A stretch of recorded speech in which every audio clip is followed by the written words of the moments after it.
이 대림절 셋째 주일에 우리 성부, 성자, 성령 하나님의 은총이 여러분과 함께 하시기를 기원합니다. 여러분 혹시 기억나는지 모르겠지만 예전에 유명한 코미디 프로그램 하나 있었습니다. 웃으면 복이 와요. 기억나시나요? 예, 거의 다 잊혀졌지만 예전에 그 김희갑 선생님, 뭐 곽규서, 서영춘, 구봉서, 비시리배 삼룡, 땅따리 이기동, 뭐 남철 랑성난, 짠짠짠짠 이렇게 딱, 예, 그 다 기억나는데 거의 다 돌아가셨어요. 예, 그만큼 세월이 오래된 얘기인데 그 얘기하는 것은 그 얘기가 갑자기 생각났습니다. 과연 웃으면 복이 올까? 웃으면 복이 올까요? 네, 연구를 했더니 정말로 웃으면 복이 온답니다. 그거 아멘 안 하셔도 됩니다.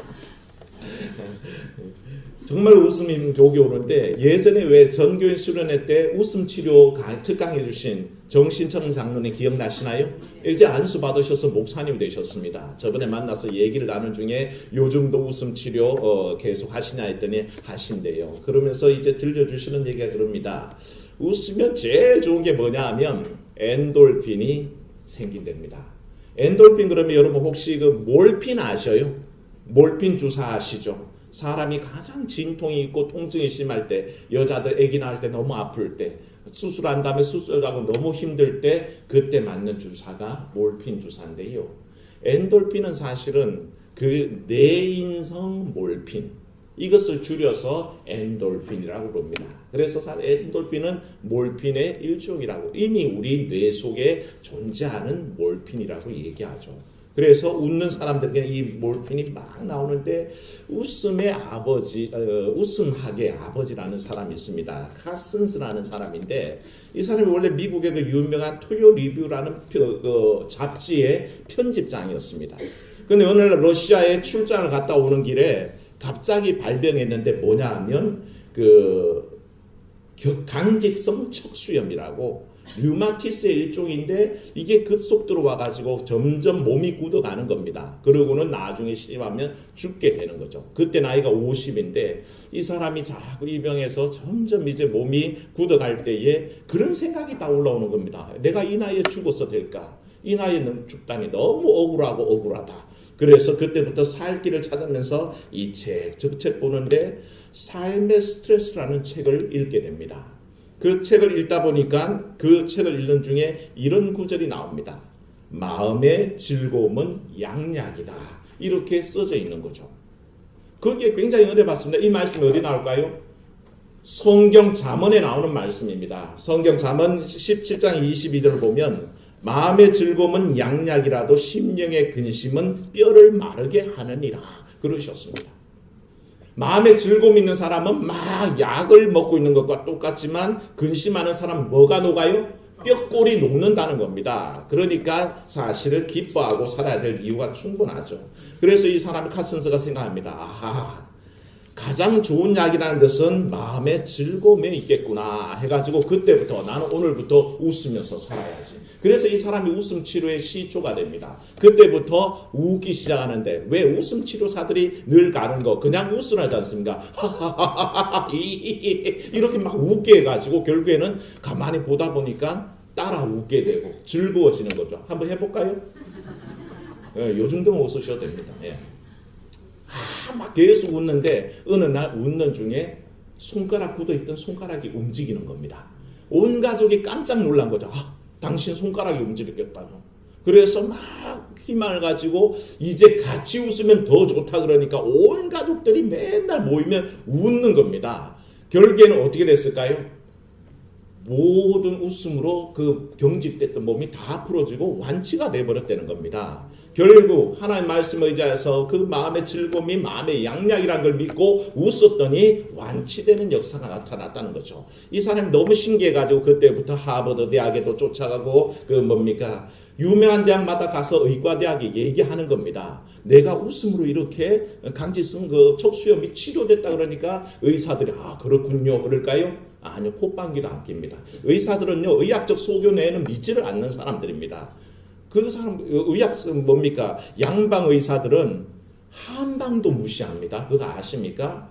예, 침도 막 무시하는 경우가 있습니다. 그래서 왜 우리가 농구하다가 이렇게 발목이 겹질러지면 그 발도 못 디디잖아요. 그럴 때 병원 가면 정형외과 가면 어떻게 합니까? 깁스하라 그러죠. 수술까지 너무 크고 깁스를 하라 그럽니다. 적게는 일주일, 길게는 2주일도 하라 그럽니다. 근데 그걸 한방 가면 어떻게 합니까? 침을 딱 맞고 나면 엎혀갔다가 걸어 돌아오는 게 한방이죠. 그래서 요즘 양방에서도요, 굉장히 그 대체의학을 인정합니다.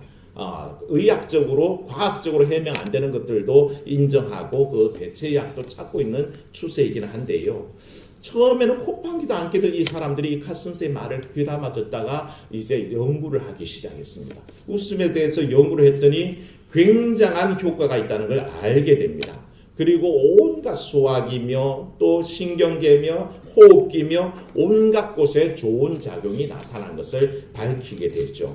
그래서 밥을 먹을 때는 웃으면서 즐거운 얘기를 하면 뭐가 잘 돼요?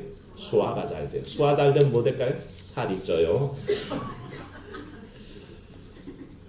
그러니까 즐거운 얘기를 하고 즐거운 웃으면서 지내는 사람은 얼굴 표정이 달라진답니다. 저도 우리 교인들 가만히 보면요, 저분이 원래 웃어서 저렇게 이쁜지, 잘 웃으니까 예뻐진 건지 잘 구별이 안 되는 분들이 있습니다. 되게 그래요. 이쁜 분들이 환하게 웃는 모습 보는데 가끔씩 우거지 죽상도 있습니다. 혹시 여러분들 혹시 그런가 잘 돌아보십시오. 웃어야 됩니다. 웃어요. 방금 웃으면 그저 우리 육신도 참 좋아지는데, 말씀에는 우리에게 분명히 얘기합니다. 그리스도인들이 이 땅을 살아갈 때 3대 과제가 있습니다. 뭘까요? 따라합시다. 항상 기뻐하라. 쉬지 말고 기도하라. 범사에 감사하라. 그 중에 제일 먼저 뭐라고요? 기뻐하라 그랬어요. 항상 기뻐하라 그랬습니다. 그러니까 기뻐하는 마음 속에 바로 하나님께서 온전한 창조 원리 속에 나타나는 육신의 건강과 복이 있다는 것입니다. 그래서 정말로 웃으면 복이 와요가 틀린 말이 아니더라는 것입니다. 그런데 문제는 여기서부터입니다.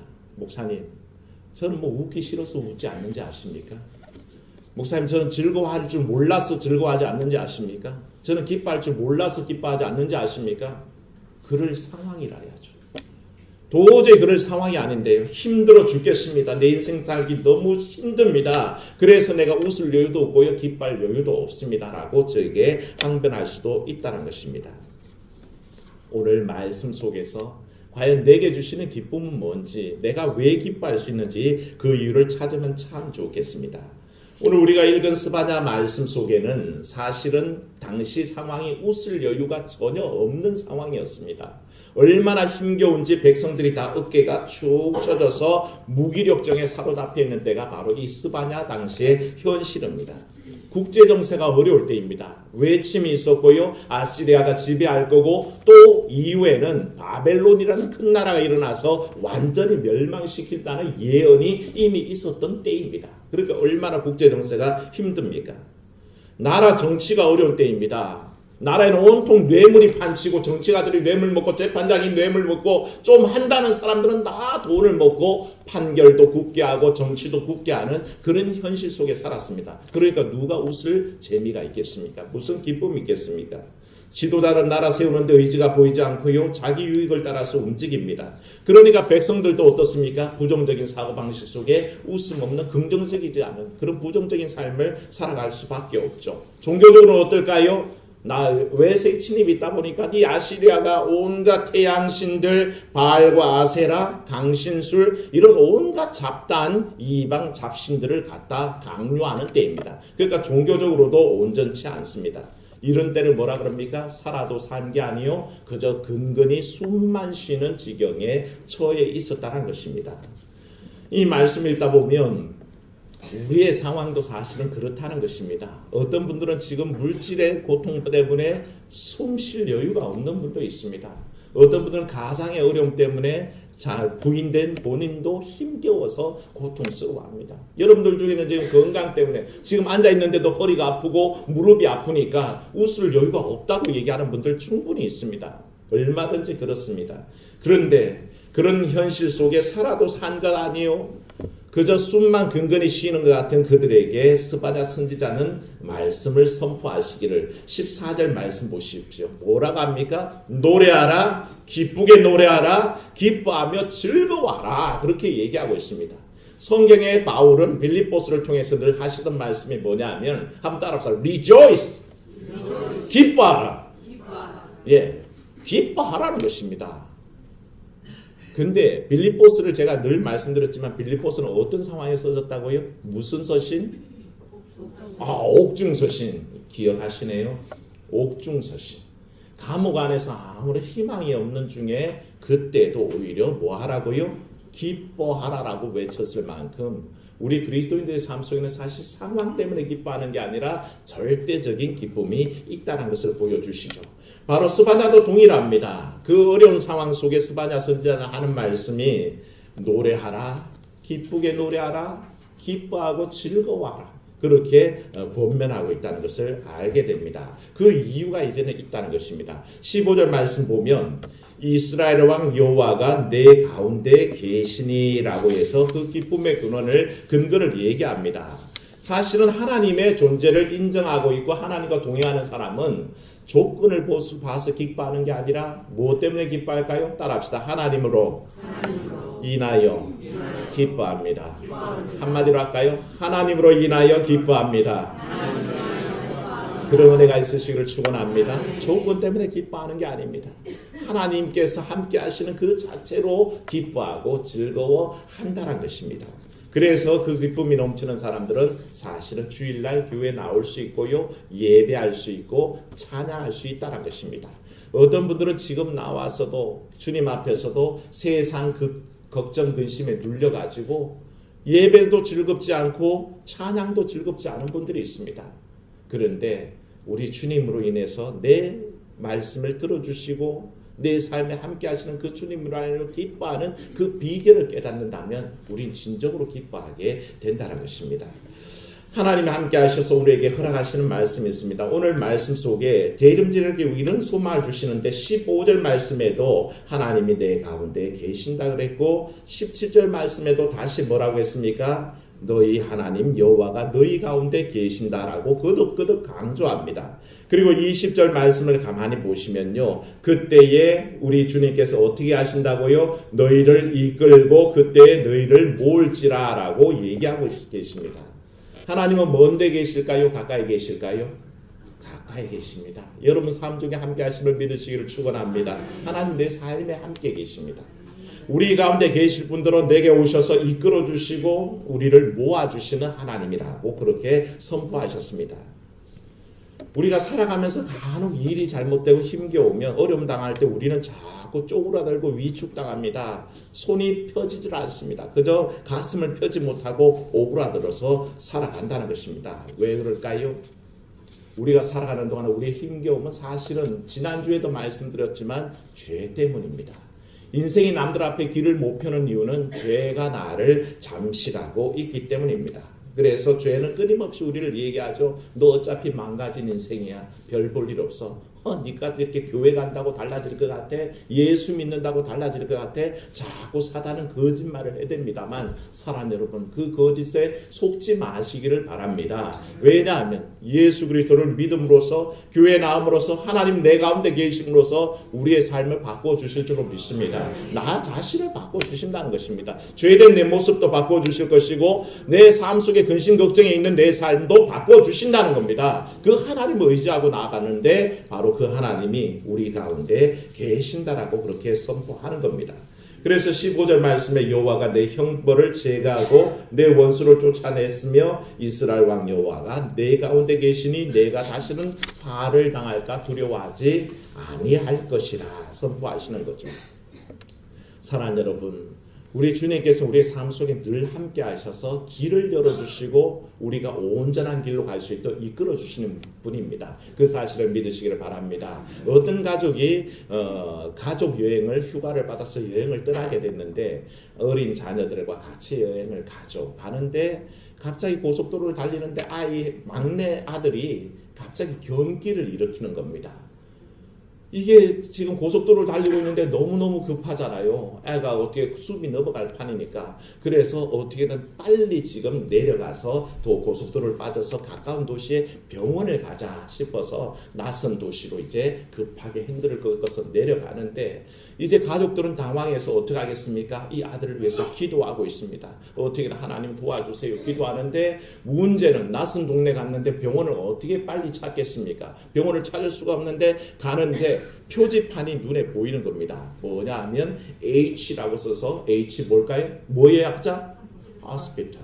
예. 호스피탈의 약자 H가 보이는 겁니다. 그 H가 이 동네는 참 희한하다. 병원을 이렇게 안내를 잘해주네. 그리고 갈림길이 딱 올 때쯤이면 또 H가 보이는 겁니다. 그것만 따라서 갔더니 정말로 병원 응급실에 도착한 거예요. 시간이 지체되지 않고 그냥 도착해서 아이를 긴급한 상황을 넘기고 얼마나 감사한지. 이제 긴급한 상황을 넘겼지만 아이가 잠시 입원하는 동안에 식구들이 여행 중이니까 어디 묵어야 될 거 아닙니까? 숙소를 찾아서 거꾸로 왔습니다. 숙소를 정하고 다시 아이에게 가려고 병원을 오는데 그 표지판만 보고 가면 된다라고 왔는데 표지판이 안 보이는 거예요.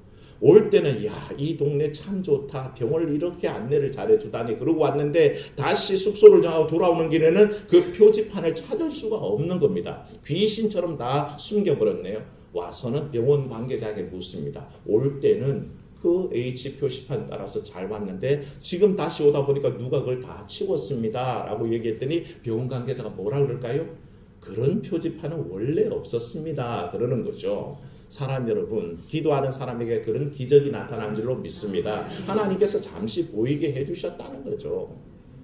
우리는 하나님의 도우심을 늘 사모하며 살아야 됩니다. 하나님께서 내 위급한 순간에 내가 참 어려울 때에 내 기도에 응답하시고 나와 어떻게 하신다고요? 함께 하십니다. 하나님의 함께 하심의 증거는 우리가 감히 상상할 수 없는 일들로 나타난다는 거죠. 그런데 하나님께서 우리와 함께 하신다 그럴 때에 그러면 우리가 그만한 자격이 있냐라고 물어보게 되는데요. 사람 여러분, 사실 우리 자격이 굉장히 연약하고 부족하고 나약합니다. 저는 하나님 앞에 쓸 때마다 늘 그걸 느낍니다만 스바냐 3장 17절 한번 보십시오. 스바냐 3장 17절 우리가 복음성가로 자주 고백합니다. 너의 하나님 여호와가 너의 가운데 계시니 늘 찬양하는 건데 한번 읽어봅니다. 너의 하나님 여호와가 너의 가운데 계시니 그는 구원을 베푸실 전능자이시라. 그 안으로 말미암아 기쁨을 이기지 못하시며 너를 잠잠히 사랑하시며 너로 말미암아 즐거이 부르며 기뻐하시리라 하리라. 아멘. 도대체 하나님의 이상하신 분이죠. 그가 왜 우리 때문에 기뻐하시고 왜 우리를 잠잠히 사랑하시고 우리 때문에 즐거이 노래 부르실까요? 가만히 생각하면 우리 존재가 도대체 뭐기 때문에 하나님께서 이렇게 사랑하실까? 하나님, 내가 잘나서 그렇습니까? 내가 너무 이뻐서 그렇습니까? 내가 똑똑해서 그렇습니까? 나한테 순진함이 있어서 그렇습니까? 물어보건대 아무리 이유를 따져도 하나도 거기에 해당하는 게 없어서 너무 이상스럽다는 것입니다. 결국은 우리는 연약하고 부족하고 아무것도 아닌데 하나님께서 우리를 왜 사랑하실까요? 그래서 우리는 하나님 감사합니다. 아무것도 아닌 나를 사랑해 주시고 참 기뻐해 주시고 좋아해 주셔서 감사합니다. 고백하는데 한번 따라합시다. 착각도 자유다. 우리는 아무것도 아닌 정도라고 생각하죠. 착각도 가지가지로 합니다. 3장 2절 한번 읽어봅니다. 시작. 그가 명령을 듣지 아니하며 교훈을 받지 아니하며 여호와를 의뢰하지 아니하며 자기 하나님에게 가까이 나가지 아니하였도다. 아멘. 그게 우리 모습입니다. 우리가 뭐 기본이라도 하고 계시는지 아십니까? 내가 아무것도 아닌 존재 정도라고 생각하십니까? 천만에 변망덕하고 망종 같은 사람들입니다. 정말 형편없는 인생들이란 것입니다.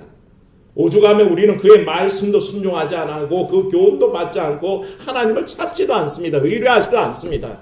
그런 형편없는 존재인데 하나님이 사랑하셨다는 것입니다. 그저 하나님께서 아무것도 아닌 나를 사랑하신 정도가 아니라 참으로 죽을 죄인인데도 건져주신 것을 믿으시기를 축원합니다. 우리는 그런 형편없는 사람입니다. 그런데도 하나님께서는 그렇게 형편없는데 좋아하시고 기뻐하시고 사랑하시더라는 것입니다. 그 사랑을 오늘 깨달으시기를 축원합니다. 그래서 하나님의 사랑은 조건이 없습니다. 외형적으로 보면 우리는 아무 보통 이해합니다. 우리의 형편을 봐도 보통 이해합니다. 우리의 삶의 조건을 봐도 보통 이해할 수 있습니다. 우리의 영적인 상태도 보통 이해할 수 있습니다. 그런데도 하나님은 그런 우리를 조건 없이 사랑하셨기에 오늘 우리 주님 앞에 한번 물어보십시오. 하나님, 제가 왜 좋죠? 하나님, 왜 날 사랑하시죠? 물으면 하나님 단 한마디로 말씀하실 겁니다. 그냥 좋아. 그냥 네가 좋아 라고 말씀하실 때에 우리 하나님, 그 하나님, 날 사랑하시고 아끼시는 하나님 만나시기를 축원합니다. 근데 하나님께서는요, 그냥 좋아해 주시는 게 아니라 하나님께서는 함께 하심으로 말미암아 위로와 힘을 주시기를 원합니다. 16절 말씀 한번 읽어봅니다. 그날에 사람이 예루살렘에 이르기를 두려워하지 말라. 시온아, 내 손을 늘어뜨리지 말라. 두려워하지도 말고 네 손을 떨어뜨리지 말라라고 얘기합니다. 네 손을 늘어뜨리지 말라는 뜻 속에는 기운내라, 걱정 마라 하는 뜻이 포함되어 있습니다. 포로로 잡혀가면 뭘 기도할 게 있습니까? 뭘 할 일이 있겠습니까? 뭘 기대에 차서 두 주먹을 불거지고 한번 해보자라고 생각하겠습니까? 아니요. 아무런 소망도 없습니다. 의기소침해서 어깨가 축 늘어질 때입니다. 그런데 그때 하나님께서는 네 손을 늘어뜨리지 말라, 힘내라, 기운내라 라고 얘기하죠. 옛날에 가수 현철 씨가 파워크림 광고한 거 혹시 기억나세요? 아내가 열심히 헹구다가 힘들어 이러고 있는데 현철 씨가 많이 헹굴려니까 힘들지 그러면서 그러고는 뭐라 그랬습니까? 그냥 그러고 끝났으면 뭐 힘들면 지가 도와주든지 뭐 하여튼 말만 그렇게 합니다. 그런데 그렇게 끝나면 광고가 아니죠. 그러고는 파워크림 들면서 나보다 인기 더 좋습니다. 그러고는 끝나는 광고가 있습니다. 우리 아는건 집사님 너무 심란하게 저를 쳐다보시네요. 사람은요 많이 힘들지 하고 사실은 별로 해줄 만한 게 없습니다. 말만 하는 게 사람이라고 저는 생각합니다. 근데 우리 하나님은 그렇지 않습니다. 하나님의 전지전능하심을 믿으시기를 축원합니다. 하나님은 내게 오실 분들로 나를 위로하실 분들로 거기에 큰 권능을 가지고 계십니다. 그래서 너희 하나님 여호와가 너 가운데 계시니 그는 구원을 베푸실 무엇이라고요? 전능자입니다. 허약하시고 연약하신 분이고 아무것도 못하고 말만 하시는 분이 아니라 그분은 전능자이십니다. 내 삶을 바꿔주실 수도 있고요. 내 삶의 어려움들을 위로하실 수 있고 내 눈에 눈물도 감춰주실 수 있는 분인 것을 믿으시기를 축원합니다. 내 삶이 어려울수록 그 하나님을 의지하십시오. 내 삶에 아무런 희망이 보이지 않을 때 오히려 그 하나님을 의지하십시오. 그 하나님께서 내 삶에 오셔서 나를 바꿔주시기에 능치 못할 일이 없으시고 모든 것을 가능케 하시는 하나님인 것을 우리에게 약속하고 있습니다. 하나님이 그렇게 우리에게 힘써 주실 분들은 20절 말씀에 너희에게 명성과 칭찬을 얻게 하신다고 그랬습니다. 지금 현실 속에서는 너무 어려워서 남들이 나를 깔보기도 하고 비난하기도 하고 낮춰보기도 합니다만 하나님께서 내 삶에 개입하신 다음에 나를 바꿔주실 때는 어떻게 된다고요? 칭찬과 명성으로 채워진다는 것입니다. 내 이름이 높아질 것이요 빛이 날 것이요 사람들 앞에 칭송받는 존재로 바꿔진다라고 그렇게 약속하셨습니다. 사랑하는 여러분, 여러분들의 삶의 조건을 따지면요 기뻐할 일이 없고 웃을 수 없을 수도 있습니다. 그래서 목사님 저희가 안 웃는 건요 그럴 일이 없기 때문이에요. 목사님 제가 기뻐할 수 없는 건요 제 상황이 너무 어렵기 때문인 거예요. 그렇게 얘기하는 분들 사랑하는 여러분 주님 의지하십시오. 상황을 바꿔주실 줄로 믿습니다. 그 주님이 함께 하셔서 나를 웃게도 하시고 기뻐하게도 하시고 노래하게 하실 줄로 믿습니다. 그 주님 이 대림절에 만나시기를 축원합니다. 은혜로우신 하나님, 대림절 셋째 주일에 아무런 조건 없이 날 사랑하시는 우리 주님을 만납니다. 돌아보건대 우리 삶에 지금 웃을 일이 없어 보입니다. 생각해보면 내 가운데 기쁜 일이 없습니다. 살아도 산 것이 아닌 것 같고 근근히 숨만 쉬고 있는 것 같은 형편일 때도 있습니다. 하지만 하나님 우리 주님께서 우리 가운데 계셔서 우리의 상황을 바꾸실 전능자이심을 믿사오니 찾아와 주시옵소서. 그래야 아버지 나의 상황 바꿔주시되 이 대림절에 우리 주님 친히 오셔서 나의 아버지 슬픔을 거두어 주시고 눈물도 닦아주시고 내 삶을 온전하게 이끌어 주시옵소서. 참으로 아버지 하나님 물질의 문제 때문에 힘겨워하는 가족들이 있습니다. 아버지 하나님 그 상황 속에 찾아오사 형통한 길을 열어 주시옵시고 하나님을 의뢰하는 가운데 하나님께서 풍성히 채우실 것을 믿게 하여 주시옵소서. 슬픔에 젖어 있는 가정이 있습니다. 살아도 산 것 같지 않고 남들은 웃을 때에 웃음이 나지 않는 가정들도 있습니다. 하나님 그 마음 찾아오사 위로하시고 참으로 아버지 진정한 웃음이 나올 수 있도록 그 상황을 바꾸어 주시옵소서. 참으로 아버지 건강 때문에 힘겨워하는 분들도 이 자리에 나와 있습니다. 하나님 남들아 신나게 기쁘게 살지만 나는 육신의 고통 때문에 너무 힘겹습니다 고백할 때에 하나님 그 몸을 어루만지사 치유하여 주시옵소서. 그래야 하나님의 그 전능하심이 나를 치료하심을 깨달아 알도록 도와주시옵소서. 그렇게 따지고 보면 내가 웃을 일이 하나도 없는 것이 아니라 우리 주님으로 인하여 모든 일에 웃을 수 있고 모든 일에 기뻐할 수 있다는 것을 깨달아 알도록 도와주시옵소서. 주께서 우리의 삶 가운데 임재하옵기를 원하옵고 우리 주 예수님 이름으로 기도하옵나이다. 아멘.